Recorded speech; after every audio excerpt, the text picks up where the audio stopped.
Okay, students. Alexander Fleming. He found was that is due to the chemical product mold and named penicillin. அதாவது ஒரு culture disk எடுத்துக்கிட்டாரு. அந்த culture டிஸ்கில் food நிறைய இருந்துச்சு. அந்த food நிறைய அதில் பாக்டீரியா நிறைய வளர்ந்துட்டு இருந்துச்சு. சரிங்களா? அந்த பாக்டீரியா நிறையா வளர்ந்துட்டு இருந்துச்சு. இந்த பாக்டீரியா வளர்ந்துட்டு இருக்கிறப்ப ஒரு 2 நாள் கழித்து பார்க்குறப்ப அதில் நிறைய ஃபங்கஸ் உருவாயிருச்சு. மவுல்டுங்கிற அப்படிங்கிற ஃபங்கஸ் உருவாயிருச்சு. அந்த ஃபங்கஸ் உருவான இடத்துல மட்டும் பாக்டீரியாலாம் செத்து போச்சு. மற்ற இடத்துல ஒரு பாக்டீரியாலாம் உயிரோடு இருந்துச்சு. அதை வச்சு அவர் கண்டுபிடிச்சார் என்னென்னா, அந்த ஃபங்கஸில் ஏதாவது ஒரு பொருள் இருக்குது, அந்த பொருள் தான் பாக்டீரியா எல்லாத்தையும் கீல் பண்ணுது அப்படின்னு சொல்லி கண்டுபிடிச்சார். அப்படி கண்டுபிடிக்கப்பட்டது தான் பென்சிலின். இதுதான் சொல்கிறாங்க. Okay, he found the due to the chemical produced by mould. அந்த ஃபங்கை வந்து ஒரு கெமிக்கலை ப்ரொடியூஸ் பண்ணுது, தட் இஸ் நேம்டு பென்சிலின். ஓகேங்களா? Which was the first antibiotic discovered by Alexander Fleming. இதுதான் முதலில் கண்டுபிடிக்கப்பட்ட ஆன்டிபயோட்டிக். இதுக்கு பேர் இன்சுலின் அப்படின்னு சொல்லி பேர். இதை கண்டுபிடிச்ச ஒரு அலெக்சாண்டர் ஃப்ளெமிங் 1926 கண்டுபிடிச்சிட்டார். ஓகேங்களா?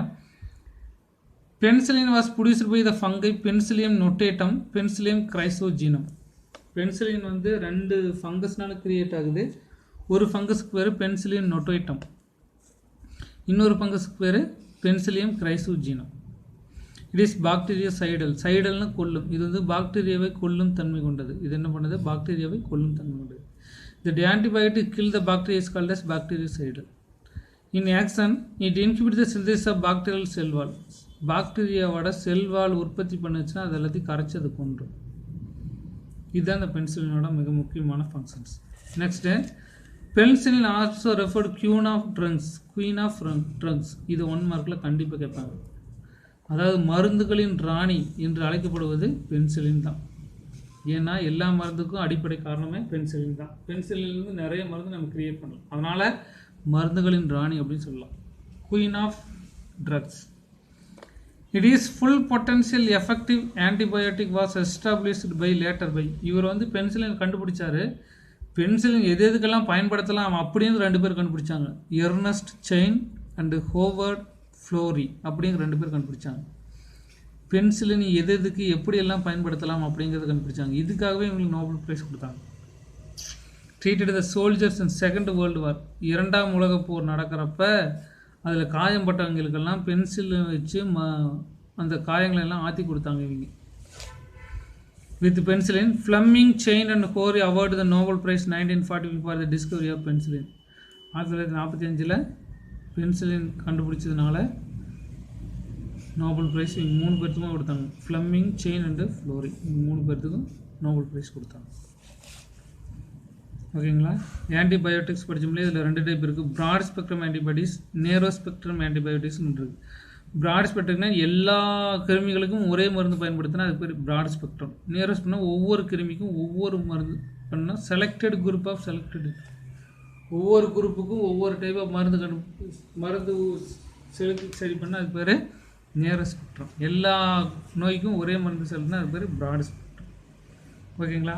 நெக்ஸ்ட் அடுத்த ஆன்டிபயோட்டிக்கு டெட்ராசைக்ளின். அதுக்கு பேர் டெட்ராசைக்ளின் அப்படின்னு சொல்லி பேர். It is a broad spectrum broad spectrum அப்படின்னா என்ன? எல்லா பாக்டீரியல் நோய்க்கு இது ஒரு மருந்தே போடலாம்.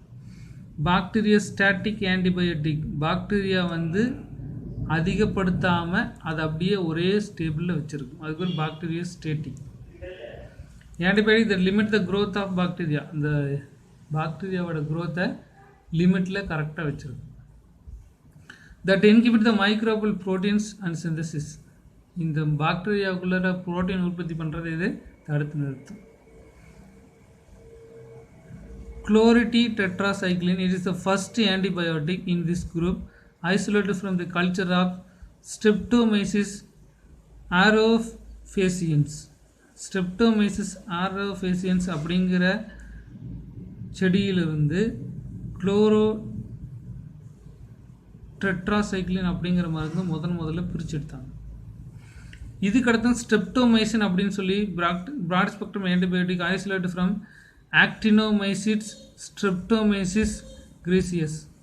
ஆக்டினோமைசிஸ் ஸ்ட்ரெப்டோமைசிஸ் கிரீசியஸ் அப்படிங்கிற பூஞ்சையிலிருந்து ஸ்ட்ரெப்டோமைசின் அப்படிங்கிற மருந்தை பிரித்து எடுத்தாங்க. இது எல்லாத்தையும் 1 மார்க்கில் கேட்பாங்க, மார்க் பண்ணிக்கோங்க. ஓகேங்களா? ஸ்ட்ரெப்டமைசிஸ் ஆரோஃபியசன்ஸ்லேருந்து குளோரோ டெட்ராசைக்ளிங்கிற மருந்து பிரிச்செடுக்கிறாங்க. ஸ்ட்ரெப்டமைசிஸ் கிரேசியஸ் ஆக்டினோமைசிட்ஸ்லேருந்து ஸ்ட்ரெப்டோமைசின் அப்படிங்கிற மருந்து பிரிச்செடுக்கிறாங்க. இட் இஸ் பாக்டீரியாசைடல், இது பாக்டீரியாவை கொல்லும். Against both gram positive and gram negative. பாக்டீரியாவில் கிராம் பாசிட்டிவ் அப்படின்னு ஒரு பாக்டீரியா இருக்குது, கிராம் நெகட்டிவ் அப்படின்னு ஒரு பாக்டீரியா இருக்குது. அது நீங்களாம் பாட்னியில் ஃபுல்லாக படிச்சிருப்பீங்க. ஸ்பெஷலி எகெயின்ஸ்ட் மைக்கோபாக்டீரியம் டியூபர்குலோசிஸ், டிபிக்கு எதிராக இது ரொம்ப சக்ஸஸ்ஃபுல்லாக ஃபங்க்ஷன் பண்ணும். எது? ஸ்ட்ரெப்டோமைசின். டியூபர்குலோசிஸ் இருக்கு இல்லையா, அது வந்து அதுக்கு எதிராக ஸ்ட்ரெப்டோமைசிஸ் வந்து ரொம்ப பர்ஃபெக்டாக வேலை செய்யும்.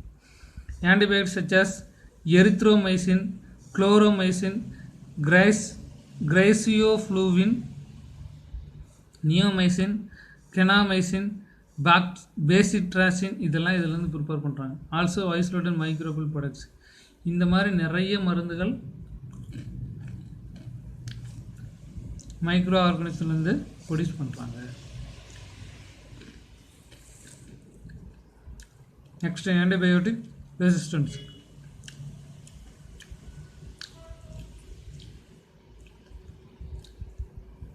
Antibiotic resistance occurs when the bacteria develop ability to defect the drugs designed to kill the inhibitor growth. பொதுதான் இந்த ஆன்டிபயோட்டிக் எல்லாமே அந்த கிருமியை எதிர்த்து போரிட்டு அந்த கிருமியை கொல்லக்கூடிய தன்மை கொண்டதாக இருக்கும். ஓகேவா? It is one of this most acute threat in public health. அதாவது இப்போ அந்த கிருமிக்கு எதிராக ஒரு மருந்தை தொடர்ந்து பயன்படுத்திக்கிட்டே இருந்தோம்னு வச்சுக்கோங்களேன், அந்த மருந்தை எதிர்த்து வாழக்கூடிய தன்மை இந்த கிருமி பெற்றும். அதுக்கு பேர் தான் ஆன்டிபயோட்டிக் ரெசிஸ்டன்ஸ் அப்படின்னு சொல்லி பேர். ஓகேங்களா? அந்த கிருமிக்கு தொடர்ந்து ஒரே மருந்தை கொடுத்துக்கிட்டே இருந்தோம்னா அந்த மருந்தை எதிர்த்து வாழக்கூடிய தன்மை இந்த கிருமி பெற்றுவிடும். அதுக்கு பேர் தான் ஆன்டிபயோட்டிக் ரெசிஸ்டன்ஸ். இது ஒரு பப்ளிக் ஒரு மிகப்பெரிய ப்ராப்ளமாக இருக்குது. Antibiotic resistance is accelerated by the misuse and overuse of antibiotics. Misuse பண்ணுறதுனால அந்த கிருமிக்கு பலம் அதிகரிக்குது. ஏன் இந்த ஓவர் யூஸ் பண்ணுறதுனால அந்த ஆன்டிபயோட்டிக்ஸோட பவர் குறையுது. இந்த பூர் இன்ஃபெக்ஷன் ப்ரிவென்ட்ஸ் த கண்ட்ரோல். அதாவது நோய்க்கிருமி உடம்பு கம்மியாக இருக்கும், நோய்க்கிருமிகள் வந்து நம்ம பாடியில் கம்மியாக இருக்கும்போது அதிகப்படியான டோஸ் வந்து உள்ள உடம்புக்குள்ளே போடக்கூடாது. அப்படி போட்டால் இந்த மாதிரி பிரச்சனைகள்லாம் வரும். சரி, அப்படி போட்டால் இந்த மாதிரி பிரச்சனைகள்லாம் வரும். வேலை கிடைக்காது. Antibiotics should be used only when the prescribed by the certified health professional. Antibiotics வந்து எல்லாரும் யூஸ் பண்ணக்கூடாது. இதுக்குன்னே தனியாக படிச்சுவீங்க, சர்டிஃபிகேட் வாங்கின டாக்டர்ஸ் எழுதி கொடுத்தா தான். Prescribed by the certified health professionals, படித்து சர்டிஃபிகேட் வாங்கின டாக்டர்ஸ் மட்டும்தான் அதை கொடுக்கணும், மற்றவங்க யாரும் கொடுக்கக்கூடாது. when the bacteria become resistant, அந்த பாக்டீரியா வந்து அதுக்கு தடை ஏற்படுத்தினா antibiotics cannot fight against them and bacteria multiply. அந்த கிருமி வந்து இந்த மருந்தை எதிர்த்து வாழக்கூடிய தன்மை வந்துருச்சு அப்படின்னா அந்த கிருமியை வந்து இந்த மருந்தால் கொல்ல முடியாது. Narrow spectrum antibiotics preferred over broad spectrum antibiotics. Narrow spectrum antibiotics நல்லா வேலை செய்யலைன்னா ப்ராட் ஸ்பெக்ட்ரம் ஆன்டிபயோட்டிக்ஸ் கொடுக்கலாம். The effectively and accurately targets the specific pathogen organisms are less likely cause resistance. It is called superbugs is a terms. இந்த மாதிரி கொஞ்சம் கொஞ்சமாக தடையை வளர்த்துக்கிட்டு வந்துக்கிட்டே இருக்கும். அப்படி வராமல் நம்ம தடுத்து நிற்கும். இதுக்கடுத்து சூப்பர் பக்ஸ் அப்படின்னு ஒன்று இருக்குது. அது எதை குறிக்குன்னு சொல்லி கேட்டிங்கன்னா, describe the strain of bacteria that are resistant to majority of antibiotics commonly used today. Superbugs அப்படிங்கிற ஒரு பாக்டீரியா இருக்குது. அந்த பாக்டீரியா வந்து பெரும்பாலும் எல்லா மருந்தையும் எதிர்த்து வாழக்கூடிய திறன் அது பெற்றுக்கொண்டிருக்கிறது. Next fermentation beverages. பீவரேஜஸ்னால் ஜூஸ் பானங்கள் சரி, குளிர்பானங்கள், மதுபானங்கள் எல்லாம் இதில் வரும். ஃபெர்மெண்டட்னா நொதித்தல் மூலிமா என்னென்ன பானங்கள் தயாரிக்கலாம் அப்படிங்கிறது தான் ஃபெர்மெண்டட் பீவரேஜஸ். என்னென்ன தயாரிக்கலாம்னு பாருங்கள். Microbes are specially yeast being used from time of immortal for the production of beverages like wine, beer, whiskey, brandy, rum. Wine, beer, whiskey, brandy, rum இது எல்லாத்தையும் உருவாக்குறதுக்கு ஈஸ்ட்டே ஹெல்ப் பண்ணுது. ஒயின் என்னன்னு சொல்லி பார்க்கலாம். Wine is among the oldest alcoholic beverage. Wine தான் ரொம்ப பழைய காலத்துலேருந்து குடிச்சிட்டு இருக்கிறாங்க. That is known as produced by fermentation of fruit juice by yeast. இந்த திராட்சை பழத்தை ஈஸ்ட்டு போட்டு நொதுக்கி வச்சு தான் ஒயின் தயாரிப்பாங்க. ஒயினை பற்றி படிக்கக்கூடிய இது பேர் zymology. It is applied science deals with the biochemical process of fermentation and practical uses. Zymology அப்படிங்கிறத படித்தோம்னா இந்த ஒயின் தயாரிக்கிறது, பீர் தயாரிக்கிறது, பிராந்தி தயாரிக்கிறதுலாம் இதில் வரும். நெக்ஸ்ட்டு சாக்ரோமைசஸ் செர்வியேசி அப்படிங்கிறது தான் பேக்கரிஸ். காமன்லி கால்டு ப்ரூயரி ஈஸ்ட், இது ப்ரூயரிஸ்ன்னு சொல்லுவாங்க. ஃபார் ஃபெர்மெண்டிங் மால்டட் சியல்ஸ் அப்படின்னா தானிய கூழ்கள் எல்லாத்தையும் plus fruit juice produce various alcoholic beverage. இந்த தானிய கூழ்கள் எல்லாத்தையும் வச்சு நிறைய வாங்கிட்டு wine and beer is produce by without distillation. டிஸ்டில்டேஷன்னா ஆவியாக்கி குளிர்விக்கிறது, ஆவியாக்குறது குளிர்விக்கிறது. வேறஸ் அதாவது ஒயினும் பீரும் ஆவியாக்கி குளிர்விக்காமே உற்பத்தி பண்ணிடுவாங்க. ஆனால் விஸ்கி, பிராந்தி, ரம் இதெல்லாம் என்ன பண்ணுவாங்கன்னா ஃபெர்மெண்டேஷன் நடக்கும், டிஸ்டில்டேஷன் நொதித்தலும் நடக்கும், ஆவியாக்கி குளிர்வித்தல் ரெண்டுமே நடக்கும். சரிங்களா? இது 1 மார்க்கில் கேட்பாங்க மார்க். ஒயினும் பீரும் ஆவியாக்கி குளிர்வித்தல் நடைபெறாமல் நொதித்தல் மட்டுமே நடைபெறும். ஆனால் விஸ்கி, பிராந்தி, ரம்மெல்லாம் ஆவியாக்கி குளிர்வித்து பின்னாடி தான் கிடைக்கும். ஓகேங்களா? இதுக்கடுத்து ஒயினாலஜி. ஒயினாலஜின்னு என்ன? ஒயினை பற்றி படிக்கிறதுக்கு பேர் ஒயினாலஜி. சரி, ஒயினை பற்றி படிக்கிறதுக்கு பேர் oenology. Oenology is the science and study of wine. இது 1 மார்க்கில் கேட்பாங்க. அண்ட் ஒயின் மேக்கிங், ஒயின் எப்படி தயாரிக்கிறதுன்னு படிக்கிற படிப்புக்கு பேர் oenology. Wine is made from fermentation of grape juice. இது வந்து திராட்சை பழத்தோட ஜூஸை நொதித்தல் பண்ணுறதுனால கிடைக்கும். Grape juice is fermented by the various strains of Saccharomyces cerevisiae into alcohol. ஒயினுக்குள்ளே கொண்டு போய் சாக்ரோமைசஸ் செர்வியேசி போட்டோம்னா அது ஆல்கஹாலை மாற்றி கொடுத்துரும். Grape wine is 2 types. திராட்சை பழத்தில் 2 டைப் ஒயின் இருக்குது. ஒன்று ரெட் ஒயின், இன்னொன்று ஒயிட் ஒயின். ரெட் ஒயின் அப்படிங்கிறது கருப்பு திராட்சையோட தோல் எல்லாம் உள்ளே போடுறது ரெட் ஒயின். ஒயிட் ஒயினுங்கிறது திராட்சையோட தோல் போட மாட்டாங்க, திராட்சையோட நடுப்பகுதியில் சதைப்பகுதி இருக்குது, அதை மட்டும் போடுவாங்க. அது மட்டும் போட்டால் அது white wine. For red wine, black grapes are used to introduce in the skins and sometimes stems also used. Red wine அப்படிங்கிறது திராட்சை பழ தோல், திராட்சை பழத்தோட ஸ்டெம்மு கூட போடுவாங்க. கன்சிஸ்ட் ஆஃப் ஒயிட் ஒயினுங்கிறது produce only in the juice either white or red grapes without the skin and stems. திராட்சை பழத்தோட தோல் போட மாட்டாங்க, திராட்சை பழத்தோட நடுப்பகுதி அல்லது வெள்ளை திராட்சை இது போட்டு ஒயின் தயாரிச்சு அதுக்கு பேர் ஒயிட் ஒயின். இந்த மாதிரி 2 டைப்பு ஒயின் இருக்குது. Next beer.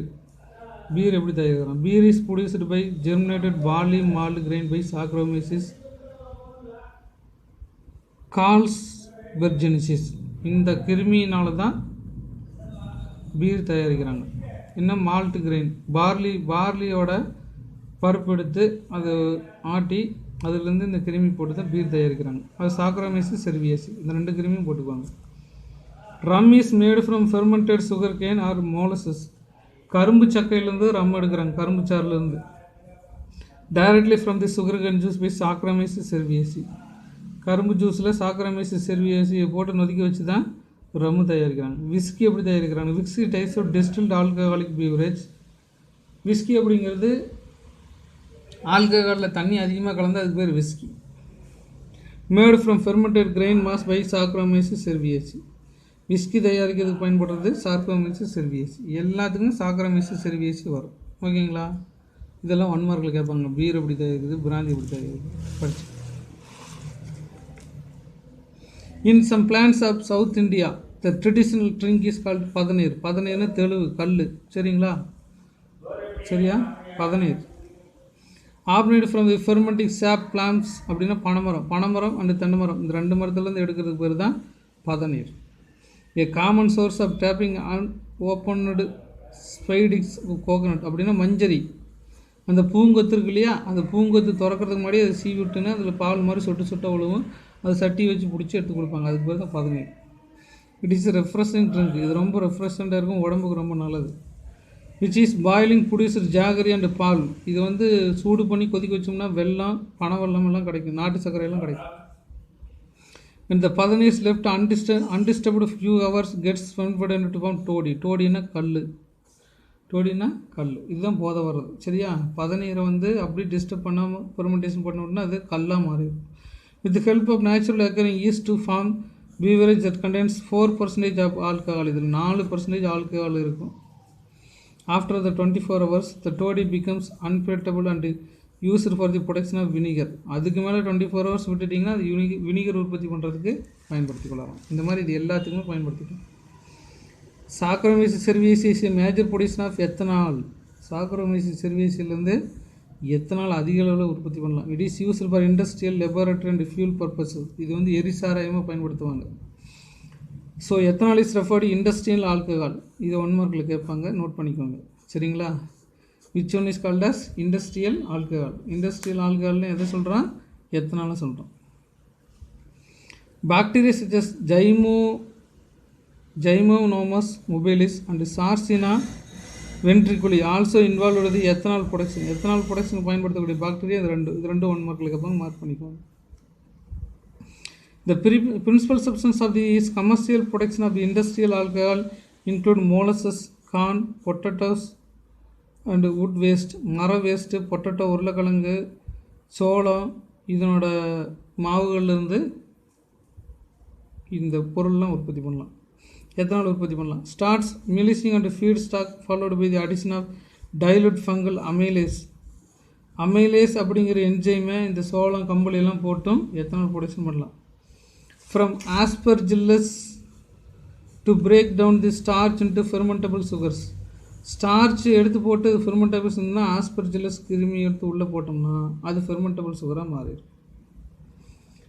Yeast is then added to convert the sugars to ethanol, which is distilled of the obtained ethanol, which is up to 90% of concentration.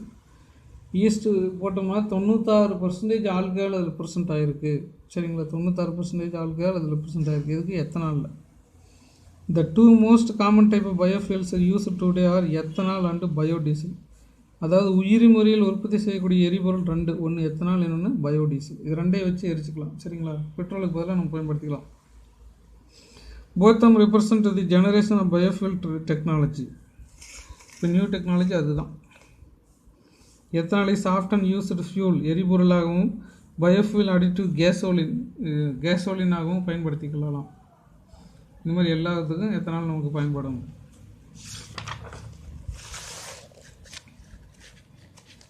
Next chemicals, enzymes,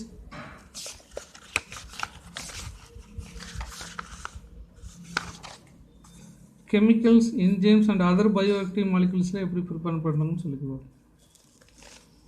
Microbes are not only used for commercial and industrial production for alcohol.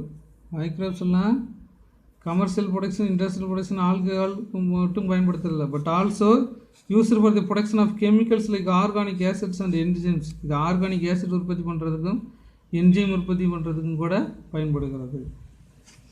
Examples of organic acid of Aspergillus niger is citric acid. இதெல்லாம் கண்டிப்பாக 1 மார்க்கில் கேட்பாங்க, பார்த்துக்கோங்க. Citric acid தயாரிக்கிறதுக்கு Aspergillus நிகர் அப்படிங்கிற கிருமி பயன்படுகிறது.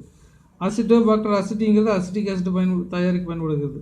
ரைசோபஸ் ஒரேசேங்கிறது ஃபியூமரிக் ஆசிட் தயாரிக்க பயன்படுகிறது. கிளாஸ்ட்ரிடியம் பியூட்ரியம் வந்து பியூட்ரிக் ஆசிட் தயாரிக்கிறது பயன்படுகிறது. லாக்டோபேசில்லஸ் லாக்டிக் ஆசிட் தயாரிக்க பயன்படுகிறது. இது எல்லாமே 1 மார்க் கொஷின். இது எல்லாத்துலேருந்து கண்டிப்பாக 1 மார்க் கொஷின் வரும். மேட்ச் இதில் கூட கொடுத்துருவாங்க. எந்தெந்த கிருமி எந்தெந்த ஆசிட் தயாரிக்கிறதுக்கு பயன்படுகிறது அப்படின்னு சொல்லி நம்ம கண்டிப்பாக படிச்சுக்கணும். இதில் இருந்தால் கண்டிப்பாக 1 மார்க்.